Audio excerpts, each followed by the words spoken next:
बेआइंस की बात नहीं हुई, क्यों गलत इन्फो देते हो? अच्छा जी, लगता है तुसां खबरां सुन लियां न वीर। मैं रोज़ाना खबरां सुनना, बिल्कुल बेआइंस की गल हो रही है, आइन बुर्गंग टेस्ट की हो रही है।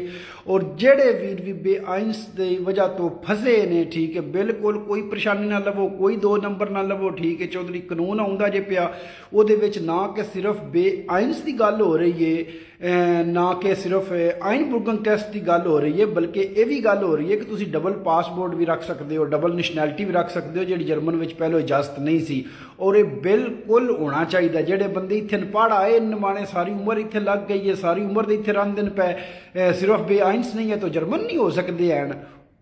बिल्कुल कई बंदे इतने कमेंट्स कर रहे हैं कि जरा नहीं, कम से कम इतना होना चाहिए।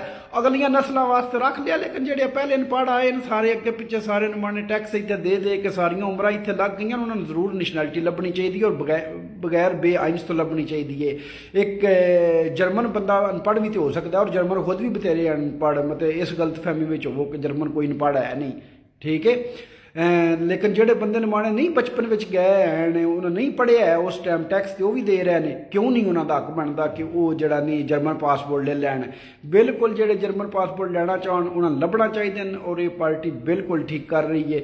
मैं तो बिल्कुल इस गल से एग्री हाँ। ये जरूर तुम कई उत्थे कमेंट्स किए हैं कि नहीं जरा नहीं जर्मन पासपोर्ट होवे और जर्मन ना आउंदी होवे, जेड़ा भी इत्थे भी 25 साल तो रह रहा है उन जर्मन आउंदी हुंदी है, माड़ी चंगी बोल तो लेंदे ही है, लिखने की साडे बंदियां नमाणियां नूं प्रॉब्लम होंदी है, बाकी अपने काम सारे करते ही फिरते ने, तो कोई एड्डी वजह नहीं है। तो ठीक है, पाकिस्तान में तुहाडे विच जिहड़ा नहीं जितने भी जी उत्थे रहिंदे ने पे, जितने भी पाकिस्तानी हैं सारे पाकिस्तानी उर्दू लिख लेंदे ने, इनका कोई चक्कर नहीं है। लिहाजा एक कानून आ रहा है, ठीक है, तैयारियां रखो। और जिन्होंने बंदे बेआइंस के चक्कर में फसे हो वीर, कोई बंदा भी दो नंबर तरीके नाल ना लवो किसी को भी, क्योंकि कल वो फस सकता है, फिर बंदा रिपोर्ट भी हो जाता है, नैशनैलिटी भी जाती रहती है।